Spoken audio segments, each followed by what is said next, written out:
اکثر والدین جو بچوں کو گھر پر ٹیوشن پڑھاتے ہیں نا، ان کی شکایت رہتی ہے کہ ہمارا بچہ تجوید کے ساتھ نہیں پڑھتا یا ہمارا بچہ قرآن ٹھیک نہیں پڑھتا۔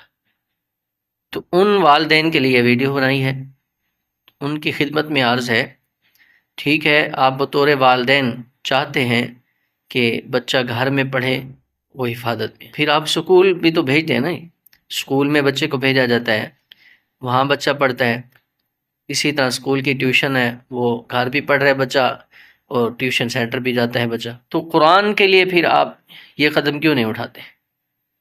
تھوڑا سا آپ محنت کریں، وقت نکالیں اور بچے کو مسجد تک روزانہ خود چھوڑ کر آئیں اور خود واپس لے کر آئیں۔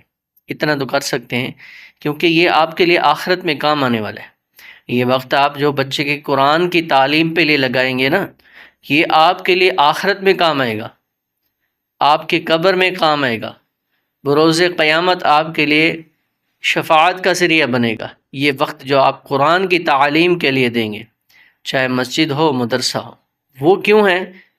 جب بچہ ماحول میں جائے گا، ماحول میں جا کر قرآن پڑھے گا، دوسرے بچوں سے دیکھ کر ان سے مقابلہ کرے گا، کوشش کرے گا کہ میں ان سے اچھا اور زیادہ سبق یاد کروں۔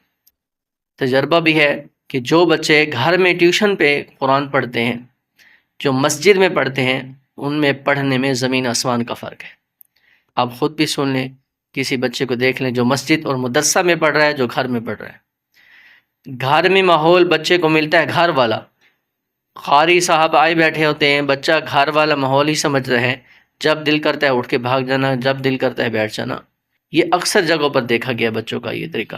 تو لہٰذا اگر آپ چاہتے ہیں کہ بچہ اچھا پڑھے تو پھر اس کو ماحول میں لے کر آنا پڑے گا، مسجد میں لائیں، مدرسے میں لائیں، پھر انشاءاللہ آپ کا بچہ قرآن اچھا بھی پڑھے گا اور بہترین بھی پڑھے گا، خوبصورت بھی پڑھے گا۔ میں نے ویڈیو بنائی ہے خصوصاً والدین کے لیے جو یہ شکایت کرتے ہیں کہ ہمارا بچہ قرآن ٹھیک نہیں پڑھتا یا توجہ سے نہیں پڑھتا، بیٹھتا نہیں ہے، شرارتیں کرتا ہے، تو اس کو ماحول ملے۔ السلام علیکم۔